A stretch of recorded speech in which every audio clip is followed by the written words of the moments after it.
So, Jimmy, you did not get washed away in the recent rain flooding situation? No. Vermont is hit pretty hard, and that's obviously about a 2-hour drive away from here, 3-hour drive. And then south, which is only just probably about less than an hour drive away, got hit pretty hard too, south of. So it's funny in New York when people say the Hudson Valley. If you're in New York City and you're like a news reporter and you say the Hudson Valley, they talk about just above the Bronx, which is like 30 miles north of Manhattan. But if you live upstate, the Hudson Valley is from Albany down, and that's about 100 and so miles north of where they always keep saying the Hudson Valley. So they talk about the very edge of the south part of the Hudson Valley is where the flooding was, which was like White Plains, even just a little bit further north of that. So I didn't feel any effect. And my house is high up on a hill, so during Irene, it was 10 years ago, they said New York City was going to get major flooding. So me and a few people piled in the car and we came up here for the weekend to get out of the city because the city was going to float away. And turns out the storm flew right past New York and just stopped over the Catskills, and it rained for 12 hours straight, which caused damage to every single bridge. Even if it was a tiny bridge with a 1-lane road that went over it or a 6-lane road, every bridge was undermined. And for years, they were fixing bridges around here. Every detour, there was many detours. But even during that event, my house was still high enough to not even know when we woke up that morning. We didn't even know that there was any until we went for a drive and we started realizing all these road closures. And just like little country roads were closed for months because every bridge got washed under. And that did not happen this week. It happened down in the beginning of the Hudson Valley. You know, it's funny. Geography is interesting, and I guess this is the case with everybody. But it's interesting to me that we have this localized picture of wherever we live or spend time about where things are. You know, like I'm in Kentucky, so I could tell you, zooming out from that point where I am, I can describe how Kentucky relates geographically to Illinois, Indiana, Ohio, Tennessee, West Virginia, and then even on the west side of me, it starts to get a little fuzzy. Like, I don't know, I've never really been there, and so I don't have to look at a map to see exactly to describe it to you. And so when I think of your area, Jimmy, because I've only ever been to Boston and New York City and Rochester. I've been in a few places flying. But when I think of the Northeast, I think of like, it could be Europe. As far as I'm concerned, it's just like, yeah. Actually, I could probably describe Europe to you better than I could the Northeast. Well, we have Maine, Vermont. Well, I know what's New there. Hampshire, It's New not York. a matter of that. But like, if you were like, all right, which one is further north, Connecticut or Rhode Island? I would be like, I don't know. I think they're in the exact this same sounds line. like a great little segment for our live tour. Yeah, geography. Oh, gosh. I mean, don't you have anything like that? Like, Jimmy, if I were to ask you to describe to me something about, I don't know, the Southwest, or even the Southeast, the Deep South. Ask me a Could question. you do that? Like, maybe. Exactly. Ask me a question. Come on. Hit me. Oh, my gosh. Trivia. What's further south, Mobile or Tallahassee? I'd say they're in the same line. Next. Okay.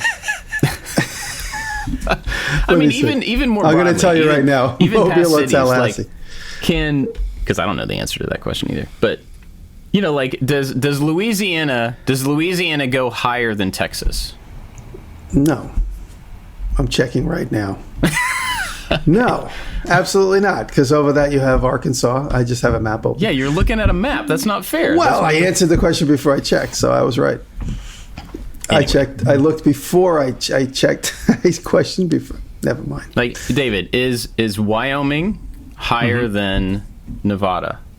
Yes. No, not you. You're looking at David. You're looking at a map. My point is, like, we have a context for, like, where we spend time and stuff, and then these other places that we don't ever go are hard to, if you've not studied them, I guess. But anyway, my whole point is, as you're describing your area that you are familiar with, to me, it could be an entirely different part of the world because I've just never really had to learn it, so. Right. Well, it's funny because Kentucky, I know from my travel experiences, Eastern Kentucky is like a different state than Western Kentucky. That's the truth. It's like there might as well be a borderline down the middle of it, because right through the mountains, they should just put a line. Yeah. Yeah. And that's not me saying in a bad thing, but it is. You're right. It's very different. Yeah, it's like a totally different state, and it's just interesting how I've always found it weird geography creates that. As you go west, you can't really just drive to the next major city. Like where we are, within 4 hours, we're Detroit, Indianapolis, Pittsburgh, Cleveland, Cincinnati. Like all those major cities are within driving distance. But as you go west, you have to drive like 4 days to get to the next major town, and that just doesn't make any sense to me. Yeah. Well, it's because it seems like urban sprawl happened really quickly. Everybody was rushing to get to, well, I guess it was the gold rush that opened up the West Coast, really. And then people kind of stopped along. Like all those various cities are like everyone's stamina. Like they got as far as they could, and they were just like, I got to take It's a hot break. out here. Yeah, let's start a city. And then that pack broke apart and went as far as they could and said, let's start another city right here. I have to use the bathroom. Everything that we've mentioned so far is facts. These are actual facts, people. That's right. This is Yeah. a history podcast or My geography friend podcast. Matt Whitman, who does a couple podcasts. Anyway, he lives out west. Now he lives in the Black Hills of South Dakota. But he used to live in Wyoming, and so everywhere, like you're saying, David, even like to get to the grocery store was like a 45-minute drive to get there, and then 45. So to him, being in the car for 2 or 3 hours just to go get a thing is not a big deal. To me, that's like, I'm committing my day to go get something that's 3 hours away or whatever. And so he would always call me when he was on the road, his windshield time, as he would call it. And so he would have this big block of time that's right in the middle of my workday just because he's going to the grocery store and it's going to take him 2 hours or whatever. But it's funny that the scale of travel and the scale of time and all that stuff is pretty dependent on, like what your normal delays are to get to the grocery store. Or if you're in the city, in New York City, and you want to get to work, you have several hours or an hour of traffic or subway time or, all that type of stuff. And then when we talk to our friends in Europe, they're like, yeah, I'm going to another country today. It's going to take me half of an hour to get there. Right. Like, whoa. Just very different. Anyway. It's scary when you travel and then you see those signs that say, if you don't get gas now, you might become a skeleton. Those signs that are they're pretty scary. I don't think I've ever seen that exact sign, but I just made that one up, but yeah. that's the fear. It's like, if you don't get gas now, God help you. Those are the signs, because you have exactly 280 miles to get to the next gas station. It gets scary. Maybe this is one of my picks. I just thought about this. The other day I watched a Vice video, and they, two skateboarder guys, they just travel Route 66, which used to be a major highway from going east to west or getting to the West Coast. And when major highways started to come in, Route 66 was used less and less. And so now it's just covered with all these abandoned buildings and ghost towns. And it was just such a little interesting documentary. So. Yes, Route 66. It's funny. I wasn't until I was an adult that I realized what a route is versus a highway versus a road. Because there's a couple of routes up here. And that's when I had the realization that a route isn't necessarily one road. It is an avenue of roads that takes you to, for instance, Route 66 goes from Chicago to California. And if the old Route 66 was before there was a highway network, before you can just go south down 64 or 35 to hit 40, 80 or 90 and 70 to go to the west. So a route is, you take this main street to that side road, to that other main street, to that thoroughfare. So it was always confusing to me when people would say, oh, I'm going on Route 66. Because I'm like, where exactly is it? I always expected to see more of a straight line when I would see it on the map. Yeah. So now you guys probably don't know this. Have either of you ever seen the movie Cars? The animated movie? I don't think so. I think I saw it on an airplane once while I was sleeping. So it's a Pixar movie, and it's about these cars that are I like alive. the tractors. The tractors are the best. But the premise of the movie is actually that there's this little town on Route 66.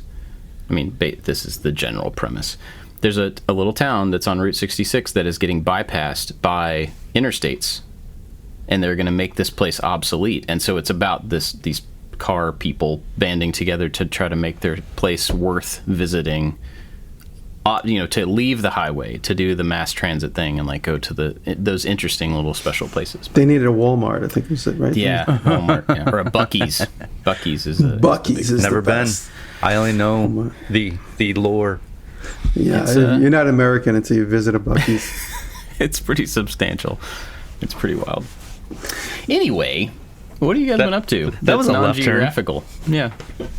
Well, I started working on the graveyard house. I put up an Instagram post just to kind of get people's interest level to see if anybody would be interested in seeing more of that. And obviously it went really well. A lot of people really dug it. I got a lot of messages about seeing the first major fix-em-ups. It's not done yet. Maybe Saturday I'll be able to get to the final part of that phase. And it would just be, I replaced the sill plate. I'm going to replace the sill plate in the back corner of the house. The house if you get an old house up here in the upstate New York or the Northeast, it was built by a guy and his brother 200 years ago. It wasn't built by a construction firm, and there was no standards at the time. Somebody's like, hey, let's try this construction technique. And that's what a lot of people think. My house was just like some guy like us just said, let's try this. This might work better as a technique, because there's no real standard. It's not technically a post and beam house. It's a wooden ring made out of 8x8s. That's like 30 by 30. They nailed a bunch of 2x2s to it that go up 8 feet. And then they nailed another wooden ring inside that. And then they went up higher. And then they nailed another wooden ring, and then they put a point on it. So it is like basically a box made out of wood with rings. And that second ring holds all the joists for the floor. So the whole entire second floor, aside from a couple of bearing walls, which is really, when I think about it, in this one part of the house, is one bearing wall, is hanging on nails. So there's nails holding this rim joist that carries the second floor for joist. Wow. I'm not going to complain. It's been there for 100 years, 200 years, so I'm going to keep going forward with it. But when I add downstairs walls, I will add some walls underneath that rim joist to keep it a little bit more supported. Doesn't seem to show any signs of drooping along the shear of the second floor on the wall boards, but obviously drooping as far as the foundation giving up and the whole house kind of just sagging towards the earth. So that's what I was repairing, but there's a lot of rotted wood, so I cut all that rotted wood out, and so I'm going to get back to that. So that's pretty good. How a lot are of you people going to support the second story hot tub? Like, how's that going to be handled? The whole second floor is going to be a waterbed. That's what I need. No, there probably will be a hot tub in the backyard. It's a good point. Oh yeah, no, it's been interesting, and everyone's like, how do you know how to do that? How do you know how to do that? And I was like, just keep things from falling. I mean, honestly, my business partner, Howard, wrote to me and he said, please don't collapse the house on top of yourself. He says, I like having you as a partner, as he was watching the stories. It was funny. I said, no, don't worry. I think we got reassurances. The house is not going to fall down. He wasn't worried about the house. He was worried about me. But no, it's very challenging, and I'm up for the challenge. I really enjoy solving these type of problems and putting them back together. So, and it's cool. A lot of people wanted to help, but I honestly, when it comes to something like this, I prefer to work alone. It's just easier for me to just sit and gather my thoughts and work alone than...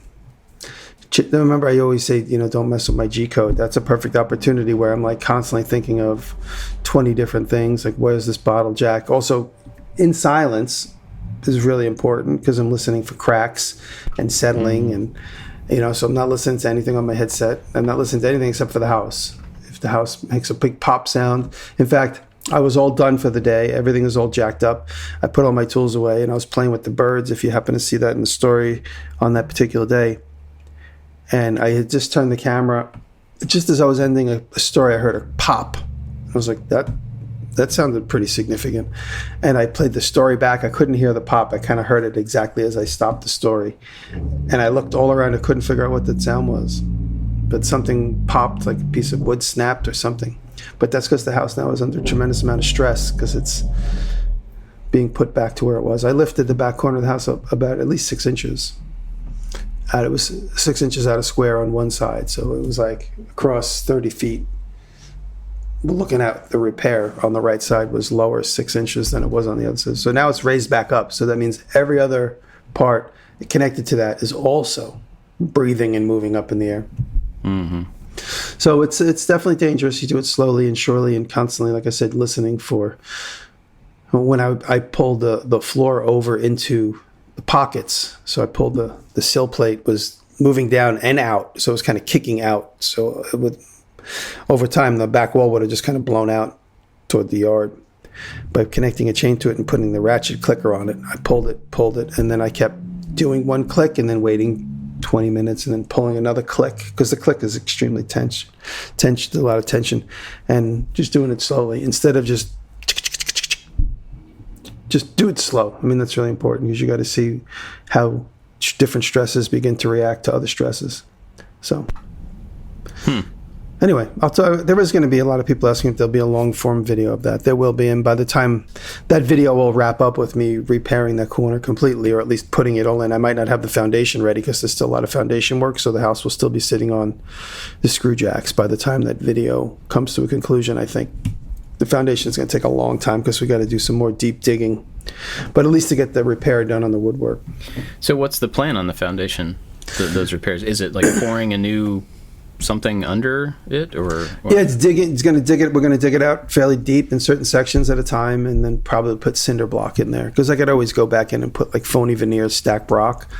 But to dig it out, it's only about a 12-foot section under the entire circumference of the house. There's one about 10 or 12-foot section, which is right under where I'm working, which is why all that damage is there. The wood is damaged, the foundation's damaged, because the water just collects right there and just sits there. So all winter long, any rain and melt just sits there and then freezes again and mushes everything around, and then gets soft and then freezes again and mush. Every time something freezes, it like expands. And so if you put foundation walls and such, the ice will expand, and then when the ice melts, the expansion stays where it was left. And that's why over time foundation walls slowly push in if it's near the frost line. And that's why decks heave and poles stick out of the ground, because every time the frost pushes it up a little bit, it doesn't go back to normal. The earth goes back to normal, but wherever you're pushing that object, it stays where you pushed it. And so that's why drainage is so important. I'm beginning to learn all that in my backyard. The guys that are doing all the stone stack walls dig these huge underground drains, and I was like, at first I was like, why all this extra expense? But now it makes perfect sense, because when you dig this big underground drain, huge gravel pit, maybe huge, it's like 3 feet, 2 feet deep, and then on top of that you do the stone wall. Every time it rains, the water is no longer sitting directly underneath the stone wall in preparation to heave and push up and heave and push up. So where I used to get big puddles in the backyard, I get no puddles anymore, because they're going down to a drainage tube which is dug 30 feet to the side of the property, or 40 or 100 feet to the side of the property. So all around my driveway now, there used to be these puddles, and they're all gone now. Just they go in the ground, and they go out these tubes all the way to the side. None of it was cheap, but I'm not standing on. And then all the investment in all these stone walls are all done properly.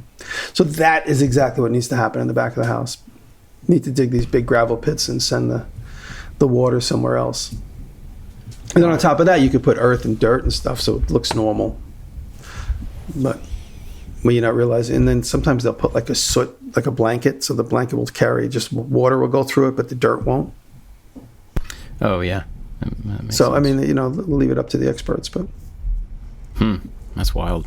Yeah, a lot of work, but it's advancement in construction technology, because when they built the house, they're like, oh, let's just dig a hole, make a basement, and put a house on top of it. They didn't think about drainage or anything, or even heating. The craziest thing about this house is that you have a 2x14 in some cases. So it's all old sawmill wood. So like the wood it's a plank, maybe 14 or 12 inches wide, 2 inches thick. Right on the inside of that is lath, and then right on that is the plaster wall. So your wall, and then on the outside you have clapboard. So your wall is solid, but it's about 3 inches thick. And it's solid wood. So, I mean, I'm assuming that's better than a hollow wall, which is my house. There's no place for insulation at all. None. Like, you can't even add it there. No. It's just solid. But obviously now, I mean, I could certainly build a 2x4 wall in front of it to create room for electrical wiring and room for insulation, which is what I'm going to do. And by the way, all that's ripped out. So all I have now is just these flat, rough cut, flat walls with lath stains on them. In the video that I posted on Instagram, you see me pulling some lath down. That's just one spot where the house happens to have a false wall in front of it from a previous renovation, so that's why it's like one set of 2x4s thicker, only in that one section, which I'm ripping out anyway to start. So over. I guess if you're adding, if in some cases, if you do add another 2x4 framed wall in front of an existing wall, that could also become a stacking point for the level above, right? You were talking absolutely. about that, Rim. Yeah, it would become basically a supporting structure for everything above it. Absolutely. Yeah, that's great. Yeah. So that's what I'm up against. But I knew what I was getting into. It's funny because when Howard's like, "Do you want to get the house inspected?" Because we didn't take a mortgage, we just paid for it. I was like, he's going to tell me everything I already know. You're walking into like a wooden box with like a few pipes sticking out of the walls. So. Yeah, it helps that everything's exposed, I guess. I mean, it's more work, but at least you can see it all. Yeah. That's crazy. So, I mean, the foundation is always a situation for any old house. So once I sort that out, then I can get into the meat and potatoes of the styling of everything. Cool. David, what have you been tearing out and foundationing and stuff? I pay other people to do that. I'll just make the situation worse. We were working on our video wall this week, and when we started the project, my brother on Monday's like, "This seems too simple for one of your videos," and I was like, "Yeah, but it's going to be a fun one." And then we ran into all kinds of complications throughout the whole. It was Really? the opposite of simple, but it's hung. It's not completely done. I'm hanging a curtain around it to make it look like a window. So basically, we took 3 cheap TVs, flipped them vertical, and then framed them so they're all one unit, and then that unit hangs up on a wall. And the video box that I got, it's called a video wall controller. It says, you can, when you flip a TV, of course, you've got to rotate the image, and it says it rotates 180 degrees. I wasn't thinking. I actually needed it to rotate 90 degrees. So the cheap video box that we got didn't work.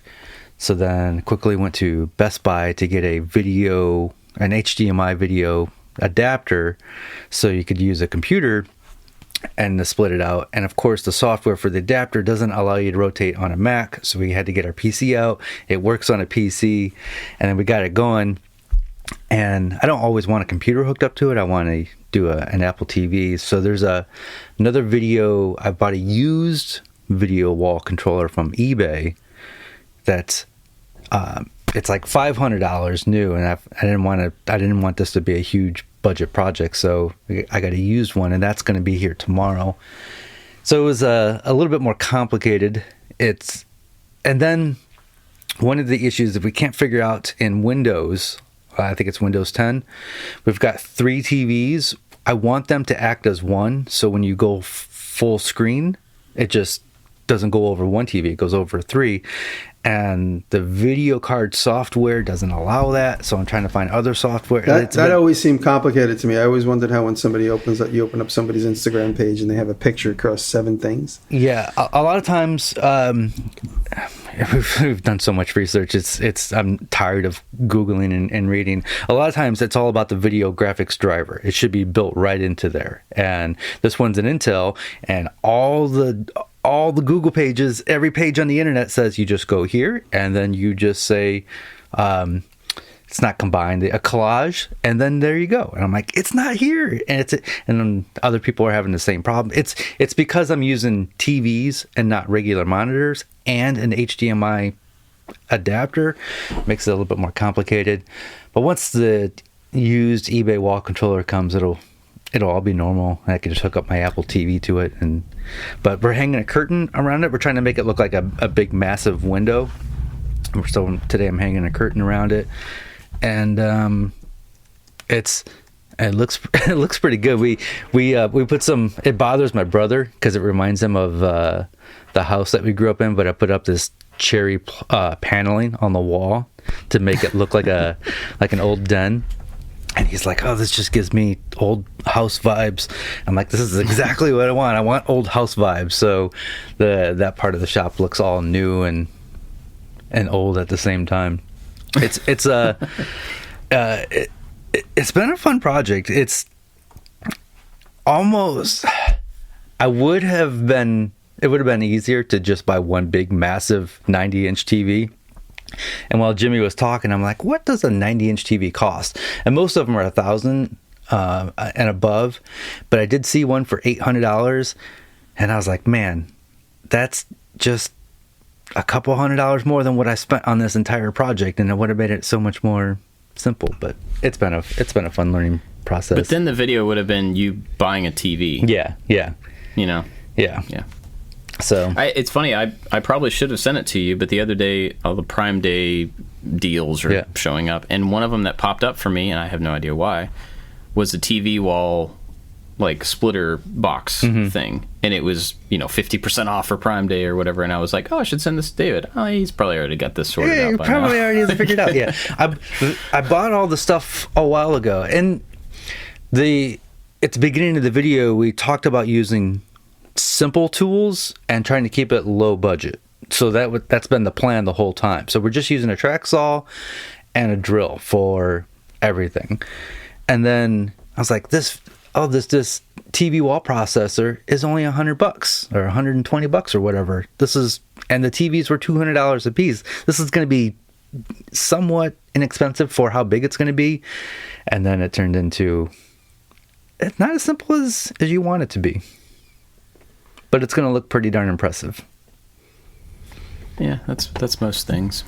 Never as easy as you think. I saw a little picture this morning on Instagram that was a sign. Somebody's it looked like a fabrication shop, and it said, "We do this not because it's easy, but because we thought it would be easy." Yeah, I've seen that, and I relate to that so much.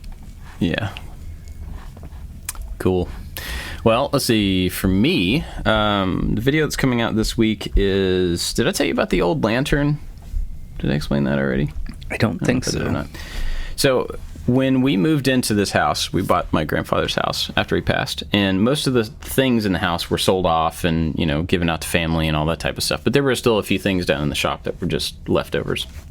One of the things was a Coleman kerosene lantern, and this was, I looked it up, I found the model number, and it was probably from 1950, and it was in really good shape, still had kerosene in it, but it had Clagett painted in like an enamel paint on the chrome kerosene tank, so it just looks cool. I don't remember this thing from when I was a kid or anything like that, but it's just a cool old lantern. And so I hung on to it thinking one of these days I'll do something with this lantern. Well, finally got around to deciding that I was going to take all the kerosene stuff out of it. Well, actually what ended up happening a couple of years ago, it got knocked over, and so the glass around the kerosene burner part broke, and I never looked to see if I could find another one because I probably couldn't. And so I decided to turn this thing into like an LED lantern and get rid of all the kerosene stuff. And while I was doing that, I was like, oh, I should just take advantage of the fact that it's battery powered. And so basically I took this really dirty old thing, took it apart completely, cleaned it all up, shined it because it was very chromy, but it was not chromy at the time. And then the bottom section, the tank where the kerosene went, I cut that open from underneath and then added a battery pack, an Arduino to drive some LEDs, and a Bluetooth speaker and amplifier. So there's speakers and lights mounted where the kerosene burners used to be. All the other stuff is down where the kerosene tank was. And so from the outside, it looks like original. It looks exactly like it did before. I didn't really add anything. I had to add one port, a charging port to the back of it, but that's it. And so the coolest thing about it to me, and I don't know if anybody else is going to think this is like even a remotely interesting project or any of that stuff. But the thing that I really liked about doing this was that I wanted to keep it original, but I needed a couple of controls. I needed a control for the volume for the speaker thing. And it was one of those where, like, if you turn it all the way down, it clicks and then it turns off. So it's really just one knob. And then I also had it's called a rotary encoder for the LED controls. And a rotary encoder is it's a potentiometer. It's a knob, but also has a button in it. So if you push it in, it clicks. And I'd never used one before, but it was actually a really cool single interaction point for an Arduino project, because you can, like, you can turn it either direction and have that do something. You can also use a button press to do something, and then you can do a long button press. If you press and hold it, it'll do something different. So I was able to take those two knobs and attach them to the backside of the cap. One of them went to the cap of the kerosene container. So where you would normally unscrew the little cap to pour in kerosene, now you can't completely unscrew it, but you can turn it left and right, and it's the volume knob, which I think is really cool. And then on kerosene lanterns, there's a little plunger, and you have to, like, pressurize the tank, I guess. I don't know. I've never really used one, but it seemed like there was a plunger that you would have to pressurize the tank, and then that's how you would burn it off. So I used that little knob, attached it to the rotary encoder, so you can press on it as a button, and then you can twist it. And so I have these two, like, old school interfaces that go to new school interface on the inside. And then I made, like, a new diffusion layer where the glass used to be with vellum, just a couple of layers of vellum in there. And so it diffuses the LEDs, and it's super bright. I got different colors, and I tried to do, like, a flickery flame mode to where the LEDs would flicker. I like those. But it didn't look... I need to work on it more, but I don't really have time to work on the animation for the video, so I'm probably just going to skip that one. But you should show it would be funny. I'm picturing the lamp falling over in Mrs. McGillicuddy's barn, whatever the barn is that set Chicago on fire. Oh. And then just, like, the thing falling over, and then it like continuously lighting because it's a battery operated thing, and then somebody just walking in and standing it back up, and then that's the end of the clip. Keeps falling over on its own. No, it's like the cow knocks it over, and then somebody just walks up and stands it back up, and that's it. It's like, it doesn't matter. So we did an interesting intro for this. We were trying to come up with, like, a fun way to, I don't know, to set up the video or whatever. And so a couple weeks ago, I don't want to give the whole thing away. I just wanted people to go watch it because I think it turned out really cool. But we hid the lantern, and hid it. We put it in my attic, up in, like, a high place, and then we shot this whole Indiana Jones, like, cinematic thing of me climbing around and sneaking through this smoke-filled attic to find this thing. And for this, I had to go buy a life-size plastic skeleton from Amazon to pull it out of its hands. Yeah. So anyway, just go watch the intro because I think it's really funny and a good setup for it. But so that's what I did, and then that was for this week. So I did all that before I went to Florida, and then finished it up last week. But right now, I am tearing out our back porch. We have a screened-in back porch, and it has not really changed since, like, 1983 when the house was built. Except I've had to replace the screens a bunch of times because my cats are out there, and they just destroy screens. So, but the way it was built, replacing screens is a huge pain, and, like, I just have to take trim off and then put trim back on and all this, whatever. So I'm ripping it all out, redoing the entire back porch and making it look better and be comfortable and clean and, all that stuff. So we're doing kind of a summer renovation video for the next couple weeks. I don't know when exactly that's coming out, but that's what we've been up to. Mrs. OLearys farm, by the way. I'm not familiar. The Chicago fire. Did you guys not know that? Because I've heard of the Chicago fire, but I never knew how it started or anything. It started at the OLearys farm, 1871, and they think the cow knocked over a lamp. That's the only summation they can come up with. Oil lamp. Wow. Thanks, cow. I do know that when you go to Chicago and you look around, there is basically nothing made out of wood because of that fire. Yeah. I think we were all there together, and I don't remember the situation, but anyway, they built everything out of stone after that. I heard this, and I have the Wikipedia page open. I'm not going to take the time to read it here, but we got to take the internet away from Jimmy. But I heard that there was wooden walkways, and the wooden walkways helped spread the fire because they were conduits to spread the fire across wherever, because they would catch on fire just like this trail of gasoline. Crazy. They used to draw paths across town with gasoline. Yeah. Here, just follow this path. Yeah. Anyway. Well, we did kind of have a topic. Jimmy, what was our topic? My assistant Rob Rojas suggested that we kind of talk about our origins and some of our early tools, because me and Rob are always buying and selling tools. And he said, I'd be curious to find out kind of where we started. And I was kind of thinking about, I'm going to mute and cough. I was thinking about my table saw, the one that I injured my hand on in 2010. And I got that saw from a Penny Saver ad. It was a unisaw. I had been using contracting table saws, those like metally, crappy ones that seem extremely dangerous. Those ones that plug in, like you can pick them up with one hand, and you got to moor them to the ground somehow because the wood will just push right through them. Are you supposed to put them on sawhorses? So I was using one of those for a little while, and it was really annoying. So I was like, you know what? Let me open up the Penny Saver at the time. This is like the early 90s. Let me find a table saw. And I found a guy who was selling his whole contents. He had sold his house, so he was selling the contents of his home workshop, which included a Delta unisaw, which is what I was after, because I had seen real cabinet shops that had the Delta unisaw, and for me that was like the next big thing that I needed in my life. I went to this guy's house, and I don't even remember how much I paid, several $100s. It wasn't more than $1,000, but I got a bandsaw, which is the bandsaw that I use that's all covered with stickers that you guys are prominently on there. So the sticker bandsaw. Wait a minute, I lied. Hold on, I'm going to cough again.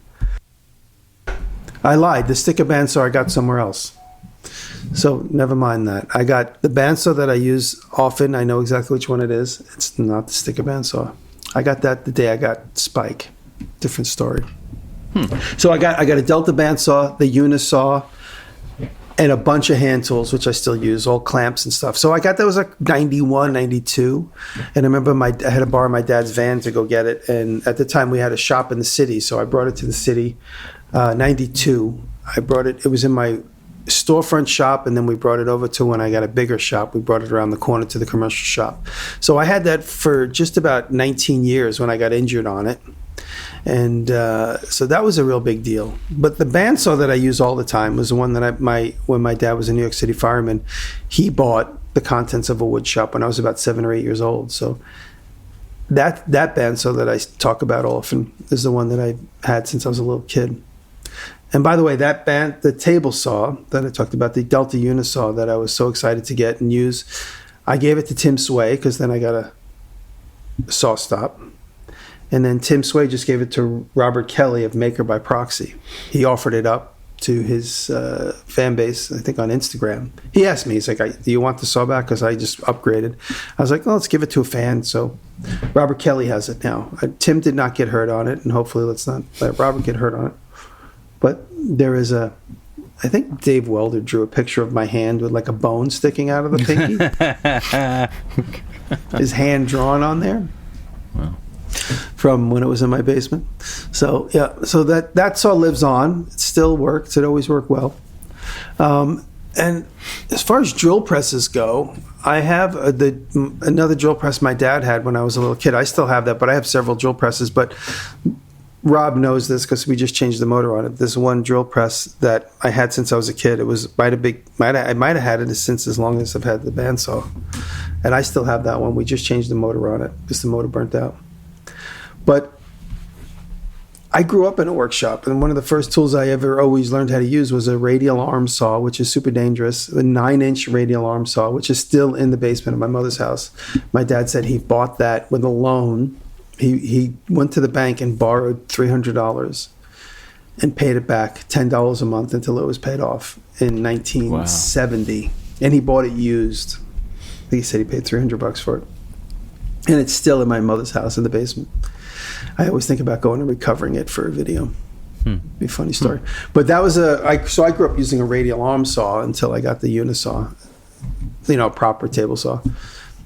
And then I remember as a kid, chop saws became a thing. They call them chop saws, but they sort of replaced the radial arm saw when you just lever the blade down, because it wasn't as dangerous, even though then they became the sliding compound saws, which was a little bit like a radial arm saw. But I remember when those became popular, and my dad got one of those, and we stopped using the radial arm saw as much to make cross cuts. I would use it to rip, so I would turn the saw sideways and set up a radial arm saw to rip. Sketchy. Yeah, it's sketchy, and you usually don't get a very accurate cut unless you're using a big saw. So I don't know. That's kind of my humble beginnings as far as my power grandfather tools go. had a radial arm saw. My dad has one still, but my grandfather was ripping a long board, and I wasn't there, so I don't know exactly what happened, but something snapped, and it drew the board through the blade faster than he was pushing, and it brought his right wrist underneath the blade, like right where it should just cut off your hand, and something also bound the blade at the same time. So I remember a point where he had teeth marks across the top of his wrist, but it didn't sever anything. It didn't, cut his arm off or whatever. But that moment, I remember that specifically, seeing his arm, scabbed up and stuff from this. I was like, I'm never going to use that tool. That's he was pretty careful, I think, with tools, but that's just one of those that got away from him. Well, the radial arm saw, and also the radial arm saw is different because you can turn it on. You should be able to flip a switch, and if it's not pulled back, it is turning, and it could walk over the material. It could gradually start to find its way. It could creep out if it doesn't have a spring holding it back, and that's why they're so dangerous, because they would walk on the wood. So they're turning in the direction of holding the wood against the fence and pulling, wanting to drive over the wood, but you're controlling it with your elbow and your shoulder. That if you lose control of that, it'll walk up over the wood. Or if you're ripping, you got to rip into the wood. Sorry, my phone was ringing. You got to push into the blade turning into the wood. If you push into it turning in the other direction, it'll pull and walk on it. So those are just some of the dangerous things about a radial arm saw, which is why they're kind of out of fashion. Yeah. David, what was your first tool? I don't know, not purchase maybe, but I have good memories of my first tool purchase. I'll start off by saying I didn't build things as a kid. I had Legos, but I had no connection with Legos. I never made anything. And then in high school, I took woodshop all 4 years. Even the last I took the same woodshop class a junior and senior year just because I was allowed to. But I never really had a connection. That woodshop class was just so I didn't have to be in a study hall or take another class. I just did it to do it. But I had no connection with making things. It just didn't mean anything to me. And I was more into music and photography. And then sometime in my 30s, I was getting ready for an art show, and I wanted to have some of my photography framed, and the local framing company wanted $125 for each 8x10 portrait. And I thought, that's ridiculous. I could make some. I took woodshop in school, so I found a used Makita chop saw on Craigslist and bought that, and that was my first tool. And I didn't realize at the time that I could only do 90 and 45 cuts. I couldn't do the rabbits that I needed to make picture frames. And I was like, And so then I started watching. This is the origins of YouTube. I started watching Steve Ramsey and Mark Spagnuolo, and I just got super hooked on woodworking. I was like, this looks so cool. I I just enjoyed watching those videos. So I can't remember if my next purchase was the table saw or a bandsaw. I think it was the table saw. I found a used Grizzly for $100, and I paid the guy an extra $25 or $50 to deliver it to me. And this table saw was in this, I had it in like a 10 by 10 shed. It took up almost the entire shed, but I had a place to put it. And then I got my first new tool was the Harbor Freight bandsaw. And then it just went from there. Like, now I have this deep connection with making physical things, and that did not happen until my 30s. And now I'm not obsessed with tools. I don't really care about tools. Like, somebody was just mentioning like how all my handheld tools are just thrown in a drawer and I don't respect them. And maybe that's true. I don't feel like I have to respect a tool. Yeah, that's an interesting. Yeah, because it was I think it was it's an expensive tool. It was like a Festool track saw or something, and it's just in a drawer with a bunch of other tools. I don't keep tools in their cases because it's too much of a barrier to get the tool out. So I get rid of all the cases. Brian Prusa takes all my Festool sustainers, so he's got a good collection of them. And they were just like, this is a cool project, but I just don't like how you don't respect the tools. And I really have no connection. I'm not like Adam Sandler loves his tool. Not Adam Sandler. Adam Savage. Maybe Adam Sandler loves his tools, but Adam Savage loves his tools. He's got this deep connection with the tools. He wants them on display. He wants to make placeholders for each thing. And I really don't care about the tools. I care about the project and the process and the physical thing. And I can't imagine my life without making things now. I would just feel so empty if I didn't have a way to make physical things. Yeah, that's interesting. I wonder if, this is not our topic, but I wonder if that person meant that you value the tool versus respect it. Yeah. Because, like, you know, if you're flippant with a thing and you don't care if it gets broken because you're like putting it, you know, you're not storing it correctly or whatever, like not valuing it but respecting it, I think of that excuse me, I think of that as a very different, like, you respect its you know, the danger that it has, or I don't know, that seems like a weird sentence to me for someone else to say that about you and a thing that you own, but whatever. I mean, and like, when you buy an expensive tool, it should be able to take a beating. These tools that I buy, they're made to be taken on a job site, thrown in a truck, and so I don't need to baby them. And the cases and the sustainers that they come with are just too big, and I don't have the room. So everything goes in a drawer. Yeah, and there's also a difference, I guess, between like a hobbyist mentality of I'm spending this, you know, kind of precious cash on a tool that I'm going to use for my hobby and a thing I'm going to enjoy. And that's very different from somebody who works on a job site who's like, I got to go buy a thing that I'm going to just use until it is absolutely dead, and I'm going to beat it, and it's going to be in the sun, and I'm going to sweat on it, and I'm going to drop it in the water puddle, and, you know, like, whatever. It's just like a different thing. So I was trying to find the first tool that I ever got. And I grew up with, you know, my granddad and my dad both had wood shops. I was in the shops, but I didn't use the tools very much. But they both had a radial alarm saw. My dad still has his in his shop. And so I watched them use those tools, but I don't even think I tried to, you know, I wasn't like interested in trying to use them. So I'm not putting it on them that they didn't let me use the tools. I didn't try to. The first tool I remember actively really using and getting was, I was dating a girl at the end of college, or maybe right out of college or something.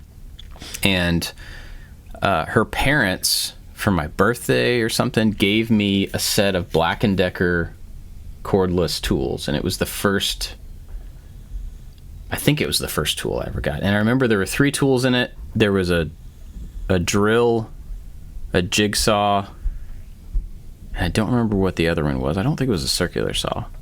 But it was, it was like a tool starter kit kind of thing. And so I was trying to find them, and I think I found them. And what's funny is that they're 6-volt. If it's the same one, they're 6-volt tools. And now we have like 60-volt tools. And it's crazy stuff. But and this one, I believe, was one that the battery wasn't even detachable. It was just a bunch of cells that were built into the case. And so it had a plug on the back of it. Came with a little wall wart, so you plugged it into the wall, plugged it into the back of the tool, and that's how you charge the tool. But I believe those were the first tools that I ever got. I was given, and it was more like, you live in an apartment now, you're dating our daughter, and so you need to be worth something. And so here are some tools for you to be worth something, or like take care of yourself or something like that. That was an overwhelming theme in that entire relationship between me and her parents. But anyway... look at me now. So, yeah, I got lots of tools. So they gave me those things, and I remember the first thing I really did with them was I built a bed. I just went to Home Depot in somebody else's car because I didn't even have a car, and we got like half sheets of plywood or some like 1x4s. Probably didn't even have to cut them. I probably just bought them and used whatever size they were and put a mattress on top of it. But I remember I made a bed for myself, or maybe it was my roommate. I don't remember. And then I had a friend who had 2 rats as pets, and she wanted like an enclosure, like a tank for her rats. And I don't remember at all what it looked like or what was unique about it that wasn't just like a fish tank, but I made her a rat house pen thing. I don't know what you call that. But I did those and a few other projects after that with just those 3 little 6-volt tools, and then probably didn't get any other tools for a pretty long time because that was, I was starting a company right out of college, so I wasn't like building a lot of stuff on my own.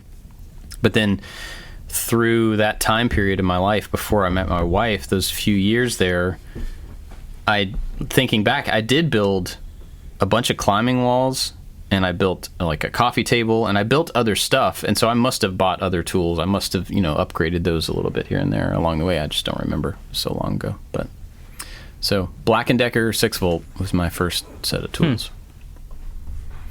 But I think the reason that this came up, correct me if I'm wrong, Jimmy, is that after us talking about upgrading last week and like using digital big stuff and not being afraid to use the big tools, this was supposed to be kind of a reminder of where we came from, right? And how we shouldn't forget that stuff. Is that correct? Oh yeah, that's true. Yeah, Rob did mention that. And it's funny, I have a hard time forgetting where I came from because I have so many tools that I've always had my whole life. For instance, that bandsaw, and then the lathe that I used in some early videos was also part of that same purchase. So I had this old Blunt lathe. The brand name was Blunt, Blount, and it's still in my shop. I don't have it set up now because I got more lathes with more substantial with legs and stuff. My dad got that lathe with that buy, and it was always on a table, and so now I have it. It's sitting on the floor, but I couldn't ever get rid of it for sentimental reasons. But I step over it all the time, and every once in a while I think about setting it back up. In fact, the other day we're rearranging the shop, and so we're getting rid of a lot of stuff. I found a chuck on the floor, and it was a chuck like that would go in to hold a drill bit, and that chuck, I immediately was like, wow, I remember being a little kid, picking that chuck up and not knowing what it was for or what the reason it needed to exist. And I knew it. I just said, oh, my dad always said that's part of the lathe. He never explained to me what it was, but I never saw him use it either. When you get a used tool and it comes with like a box of parts, you always just leave that box of parts with that tool. If in the offhanded chance you need to re-accessorize it, you'll go through the box. So that chuck was away from the lathe. So I just had that memory this week. I saw it sitting on the ground like next to another thing, and I'm like, that's the tapered chuck that goes into the lathe that Dad got when I was a little kid. So those reminders are constantly around me, and I certainly do look back. Sometimes I honestly get emotional when I look back at all the stuff I've accomplished, and I look around. I walk out in my backyard, every day, and I look at the grass and the setting. You guys you haven't been here, but you've seen the pictures of when you walk out my backyard. It's a really beautiful landscape, and now the new barn is poking up in the background, and I just think it's amazing I've come this far. It still seems like it's just starting for me. I still feel like I'm just getting started. I don't know why. I guess I'm just an overachiever. I just feel like I haven't done enough, but once in a while I get reminded. Yeah. I always feel like I'm just getting started, and that's it's an amazingly good feeling that this is not getting old. It's interesting. Like I get that feeling when I go to new things.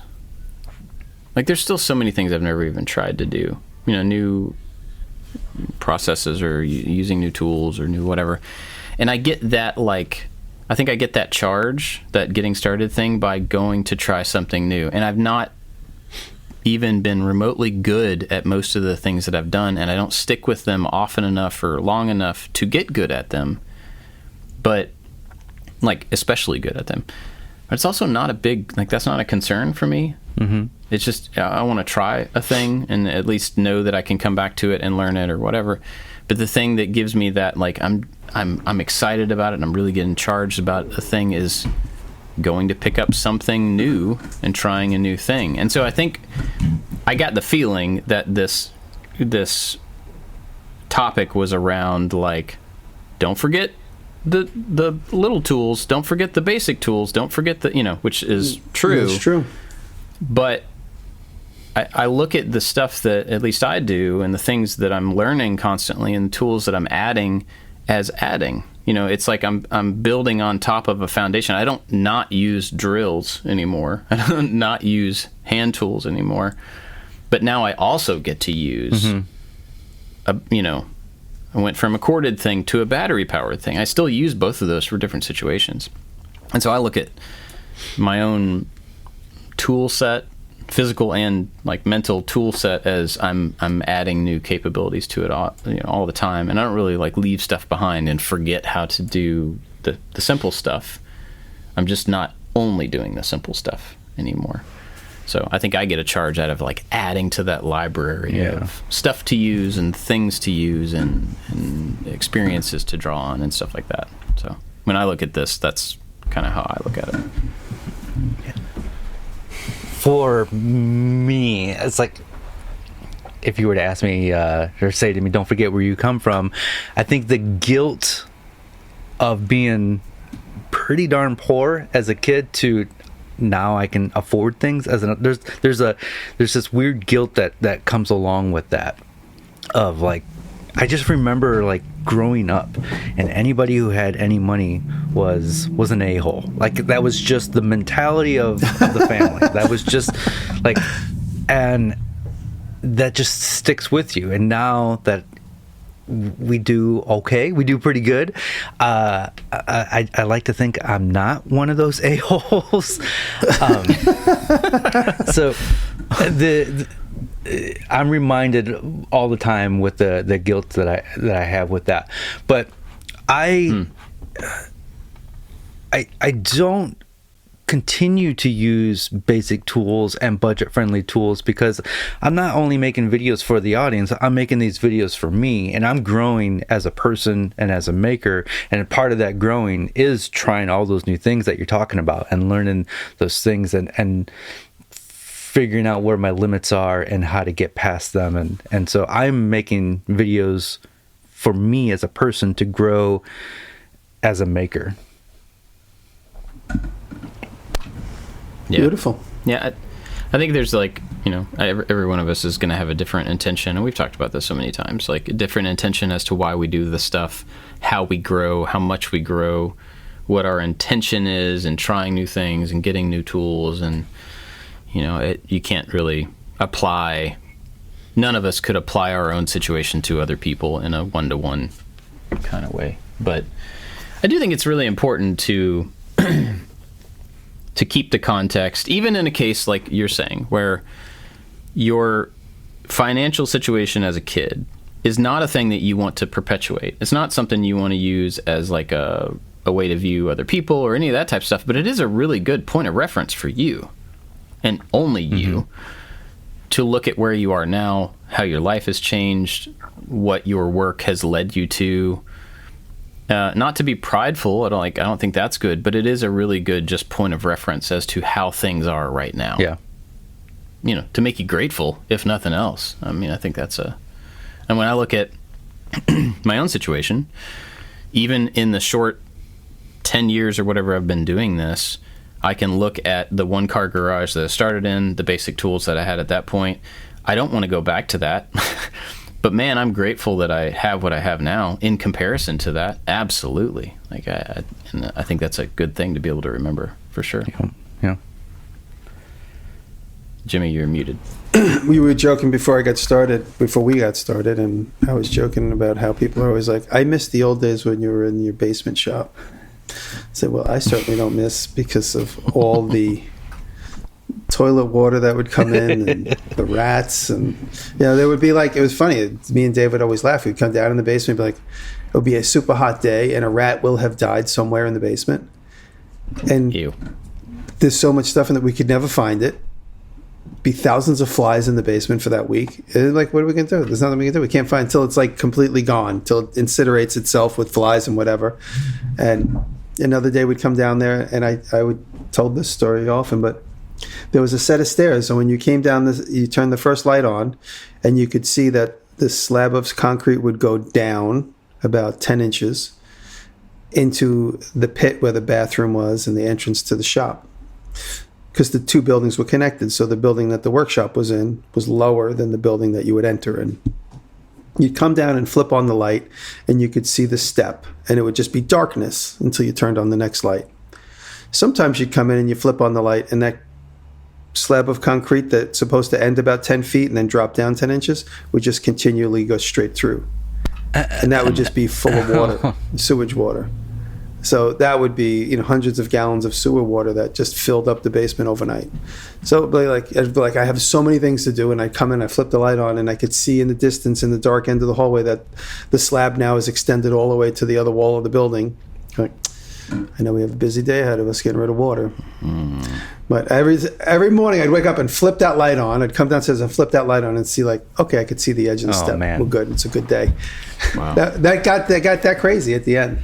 I can't even imagine the struggle of just being in the city, finding a place to park, unloading a truck to get materials down the steps. Could you even get a full sheet of plywood down there?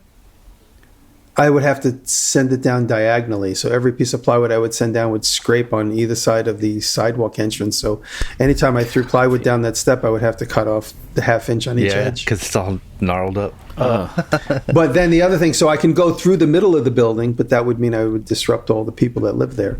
So I would have to do that at 5 and 6 in the morning. So if I loaded my truck up with wood, I would circle the block until I could park directly in front of the building at 5 or 6 in the morning, which there was usually nobody there because it was parking restrictions. But then I'd have to have somebody with me because I wasn't allowed to walk away from my car till 10.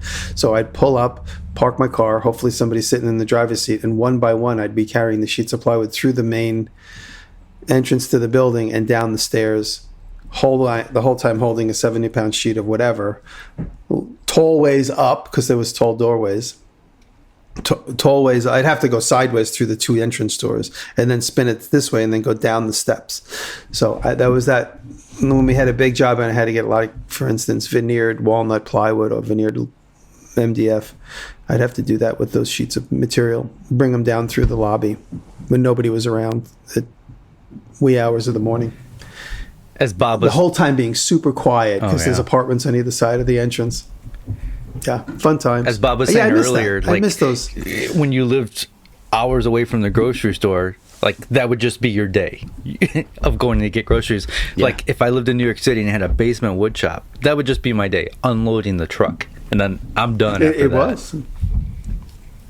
It was. I mean, there was like certain milestones. Like I'd wake up and be like, okay, I got to get material today. And I'd spend the whole day getting material and load it into the shop. And then once, like, the stress of just going to the Bronx and coming back with a truck full of material, it's a 7-mile ride, but it's a 2 hour time one way. Just because you're driving on the FDR Drive and crazy. I don't miss that humble beginning. It was what it was. I mean, if you look at the timeline of my life quickly, I was in the toy business, and then the toy business started to falter. And then I thought I was going to be in the TV business, and the TV business started to falter. And then because of my last TV show at that time, I was doing interior stuff. And then interior design, a friend of mine called me and said, "Can you do some interior design for me?" And I was like, "No, it's not really what I do." They're like, "You just did it on TV." I'm like, "I guess I can do it." And then I started doing that. And then I by default began to do proper interior woodwork just because my career kept changing in the city. I could have stayed in the toy business, but it became frustrating because I spent so much time developing products that never got sold. And then the TV, I thought, okay, I'm going to be a TV star, and that didn't work out. And blah, blah, blah. I started doing, so this basement shop became my livelihood. And then obviously YouTube came along while I was in that basement shop. But I just, living in the city, it's like if you can make it here, you can make it anywhere. So just surviving, all of a sudden I'm building interiors because it was kind of easy for me to do the woodwork. And once I realized the hump for me, the reason I didn't want to do that when it first came to me was because I didn't like dealing with clients. I was in the toy business. I was completely insular from the public. I would make a product, make the prototype, and by the time it came to the shelf, I almost was completely not even responsible or completely detached from it. But then when you physically make something and show it to somebody the day it's done, and they go, "Oh, okay, is that the color it's going to be?" You're like, you get that gut punch. That happened very infrequently, but that was the risk of working directly for somebody. And so that was the rub. That was why I was scared to do that. But I needed money, and that's why I started doing that. And now I'm completely immune to everything. You could say anything you want to me. I'm like, "No problem. You want to change the color? Let's change the color. I don't care. Let's go." I have to imagine anything that you fall in love with, like for me, it's woodworking. I think it starts with a struggle, whether that struggle is money or space or having just problems learning a new skill. I think having that struggle at the beginning helps you appreciate that down the road. Like if I was going to take up painting and then painting was really easy for me at the beginning, I don't know that I would appreciate it down the road. That's a good point. Yeah. Well, I hope that us and everybody listening can remember where they came from, but my hope for us and everybody listening is that you have the opportunity and the motivation to grow past where you are. I think that's what we're supposed to do. It's really important. And that's funny. We always jokingly say that, like people like, "I miss the old so-and-so," or, "You've changed." It's like, yeah, I've changed. I'm always going to change. We're all going to change. Yeah. God help the people that don't want to change. Yeah. I miss when the Beatles were just writing "I Want to Hold Your Hand" songs. Right. I miss when the Beatles were. Cool. Well, let's thank our Patreon supporters. How about that? Sounds good. Because they help us continue to do this, and that makes them awesome. Big thanks to everybody over there that helps us out on patreon.com/makingit. They all get the after show because they help. No matter how much they help, they all help. And so they all get another podcast after this one of us talking about other stuff, secret stuff, extra stuff, and they get that through Patreon. So if you want to get that, you go to patreon.com/makingit, sign up at any level, and you've got it. But also, there's people that go above and beyond, and I call them out every week, and there's more people listed in the show notes that I don't call out every week, but I got to give a shout out to Crabtree Creative, the Web Ranch Woodworks, Michael Menedjan, Warren Works, Stu Morrison, the New Janky Workshop, Scott Oram, Sean Beckner, Odin Leather Goods, Rich at Lowen Designs, Chad's Custom Creations, Chad from Mancrafting, Works by Solo, Albers Woodworks, and Corey Ward. But also, one of our I Like to Make Stuff patrons joined up this week, Joey Makes Stuff. I met Joey on one of our hangouts last month, I guess is when that was. Very nice guy, very talented, makes stuff, as is in the name. So thanks, Joey, for hopping on and supporting the show. We are grateful to everybody that helps us out over there. It means a lot. Do you guys have anything to recommend? Well, I got a couple things. So the one is, I already gave you the link, Bob, is Why Did America Abandon Route 66? Route? I don't know which way to say that. And then the other one is, this is a brand new channel, and I think it was Chevy in my Discord who recommended this to me. If it was somebody else, I'm sorry. There's a brand new channel called Bricks and Disorder. And these two dudes, they find a couch, this couch that they love, and they try to redesign it, or they try to remake it, I should say, with no building skills, or very few building skills, and not having the tools. And it is an absolutely amazing journey. It's a fun video, and it's the first one, and it's got 525,000 views. It popped off right away, and these two gentlemen are going to be a hit. So hop on this channel now, because it's just a really fun video. Mm-hmm. So I have a video coming out this week with Matt Peach. I think we're going to try and release it this weekend. Nice. Matt Peach, if you guys don't know, Matt is on Instagram and he's on YouTube, and he's a very, very clever inventor, designer. He's come up. You guys have seen. He's got a couple of real viral videos. One of them is the viral posts that. The dresser that looks like it was ripped in half, and like a dresser. Yeah, that's Matt Peach. He comes up with some really clever, playful things. And he came up and we spent about a week together working on this. I'll show you guys a picture of it, because I didn't post it on Instagram because I don't know if he wants me to reveal it yet. We have a meeting today to finalize how the video is going to play out. But you guys see that? Oh, it's like a, I guess, I don't even know. We got to come up with a name. Call it. It's a fire table. It's a table with gas fire that comes out of the middle of it, but the mechanism that opens up the port, the gas port, is this interesting thing. Because of time and schedule, we weren't able to do some of the things we really wanted, which would have been like the fire starting as soon as this trap door slides open. You guys can see here in this picture, we have this crazy diaphragm that slides open. It's like what is that called? It's like an aperture. It's a camera aperture. We started with this as an idea. Matt was inspired by that aperture mechanism. We went online. We found a couple different ones. We paid for download, and that's the one we ended up using. We modified it a little bit, but not much, and we made a big metal one. And there it is. I got the camera aperture tattooed on my arm. Yeah, it's great. So anyway, check out Matt Peach, and he and I will have our collaboration video coming out this weekend, I believe. That's cool. Very cool. Well, mine is going to be selfish promotion.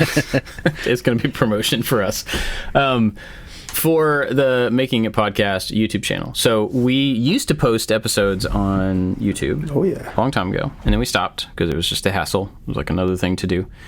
And we have started posting them again. So we're starting with episode 400. This is episode 404. So we just decided to start at 400.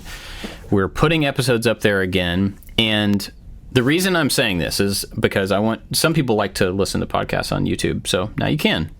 Also, we can't monetize that channel until we get enough listens. So if you want us to be able to make money on that channel, all you got to do is go there and listen to some episodes. So I'm asking you that as a favor to us. If you like the show, just go put it on in the background. You can leave the room if you want to, but if you can get us some watch hours there so that we can monetize it, that will help out the show as well. It'll be an easy way for you to help out. And if you want to listen to it there, I mean, awesome. It's there for you now. It's probably been 6 or 7 years since we've actually had a sponsor. Like, we choose to not do sponsorships on here. Yeah. Not saying that's always going to be like that, but because of Patreon and now this YouTube channel, it allows us to do this, and we benefit from it. Remember that time we turned down NBC? That was fun. Yeah. That's how big time we are. That is how big time we are. Yep. Yeah. Anyway, so go check that out. I'll put a link in the show notes, or if you just want to go to YouTube and search for Making It Podcast, you'll find the channel. And good job on the visualizer. You guys got any? Oh, I had nothing to do with that. That's all Okay. 4B. 4B made a really nice little visualizer for the channel, so there's something moving on screen while you're watching, listening. It's well done. You did a good job. Cool. Well, you guys got anything else for this week? Right on. Okie dokie. Well, thanks for listening, everybody. Go check it out on YouTube, and we'll see you next time.